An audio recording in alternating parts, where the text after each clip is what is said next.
កុំខ្លាចក្នុងការចាប់ផ្ដើមពីចំណុចតូចតាច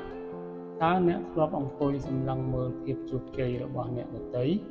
ហើយត្រឡប់មកដកដង្ហើមធំដាក់ខ្លួនឯងដែរទេអ្នកឃើញពន្លឺដ៏ត្រចះត្រចង់របស់គេអ្នកឃើញសមិទ្ធផលដ៏ធំធេងរបស់គេហើយអ្នកក៏ចាប់ផ្ដើមមានអារម្មណ៍ថាខ្លួនឯងហាក់ដូចជាតូចតាចពេកមានអ្វីក្នុងដៃសោះហើយក៏មិនដឹងថាត្រូវចាប់ផ្ដើមពីត្រង់ណាយើងរស់នៅក្នុងសម័យកាលមួយដែលមនុស្សគ្រប់គ្នាបង្ខំឲ្យយើងជោគជ័យឲ្យបានលឿនយើងចង់បានលទ្ធផលដ៏អស្ចារ្យត្រឹមតែមួយយប់យើងចង់ឲ្យពិភពលោកស្គាល់យើងត្រឹមតែមួយថ្ងៃប៉ុន្តែការពិតដែលយើងមិនអាចប្រកែកបាននោះគឺគ្មានមហាសមុទ្រណាមួយដែលគ្មានដំណក់ទឹកដំបូងឡើយហើយក៏គ្មានមហាប្រាសាទណាមួយដែលសាងសង់ឡើងដោយគ្មានដុំថ្មដំបូងគេនោះដែរកុំខ្មាស់អៀននឹងការចាប់ផ្ដើមពីចំណុចសូន្យកុំខ្លាចតែត្រូវដើរយឺតខណៈពេលដែលអ្នកដទៃកំពុងរត់បញ្ហាមិនមែនស្ថិតនៅលើថាតើអ្នកចាប់ផ្ដើមតូចប៉ុណ្ណានោះទេប៉ុន្តែបញ្ហាធំបំផុតគឺស្ថិតនៅលើថាតើអ្នកព្រមចាប់ផ្ដើមឬក៏អត់មនុស្សភាគច្រើនបរាជ័យតាំងពីមិនទាន់បានសាកល្បងព្រោះតែពួកគេជាប់គាំងក្នុងភាពភ័យខ្លាចគេសើចចំអកថាធ្វើរឿងតូចតាចខ្លាចគេមើលងាយថាមិនទាន់មានអ្វីសោះសូមក្រឡេកមើលដើមឈើធំដែលនៅជុំវិញខ្លួនអ្នកមុនវាមានមែកធៀងប្រសាយកប់ពពកនិងផ្ដល់មនុស្សដល់មនុស្សគ្រប់គ្នាវាធ្លាប់ជាគ្រាប់ពូជតូចមួយដែលត្រូវបានគេកប់ក្នុងដីដ៏ងងឹតវាបានតស៊ូជាមួយសម្ពាធនៃដីវាបានស្រូបយកដំណក់ទឹកភ្លៀងបន្តិចម្ដង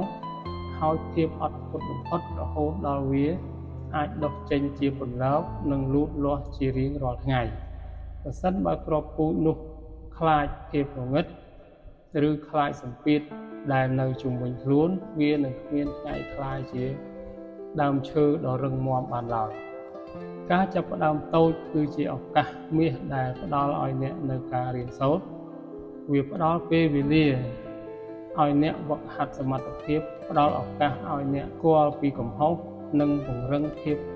ធន់នៃផ្លូវចិត្តនៅពេលអ្នកចាប់ផ្ដើមពីតូចអ្នកមានសេរីភាពក្នុងការច្នៃប្រឌិតអ្នកមានសេរីភាពក្នុងការដួលហើយងើបឡើងវិញដោយគ្មានសម្ពាធខ្លាំងពីមហាជនហើយនៅថ្ងៃដែលអ្នកទៅដល់កំពូលភ្នំអ្នកនឹងយល់ថារាល់ជំហានដ៏ហត់នឿយនិងរាល់ការចាប់ផ្ដើមដ៏សាមញ្ញបំផុតនោះហើយដែលជាគ្រឹះដ៏រឹងមាំបំផុតដែលធ្វើឲ្យអ្នកមិនងាយនឹងដួលរលំទៅវិញឈប់ប្រៀបធៀបទំព័រទី1របស់អ្នកទៅនឹងទំព័រទី100របស់អ្នកដទៃជីវិតរបស់អ្នកគឺជាសៀវភៅរបស់អ្នក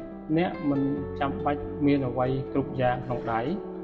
ទើបអាចចាប់ផ្ដើមបាននោះទេអ្នកគ្រាន់តែត្រូវការបេះដូងដែលមិនព្រមចុះចាញ់និងមហិច្ឆតាដែលច្បាស់លាស់តែប៉ុណ្ណោះចាប់ផ្ដើមពីអ្វីដែលអ្នកមានចាប់ផ្ដើមពីកន្លែងដែលអ្នកនៅនិងចាប់ផ្ដើមធ្វើវាឥឡូវនេះទោះបីជាថ្ងៃនេះអ្នកអាចដើរបានត្រឹមតែមួយជំហានក៏វាប្រសើរជាងការដែលអ្នកឈរនៅស្ងៀមហើយស្រមៃចង់បានចម្ងាយរាប់ពាន់គីឡូម៉ែត្រដែរចងចាំថារឿងរ៉ាវដ៏អស្ចារ្យបំផុតនៅលើលោកនេះមិនមែនកើតចេញពីអភូតហេតុនោះទេប៉ុន្តែវាកើតចេញពីការតស៊ូធ្វើរឿងតូចតាចដដែលដោយក្តីស្រឡាញ់និងការជឿជាក់កុំខ្លាចក្នុងការចាប់ផ្ដើមពីចំណុចតូចតាចព្រោះចំណុចតូចតាចនេះឯងដែលនឹងផ្លាស់ប្ដូរជីវិតរបស់អ្នកជារៀងរហូត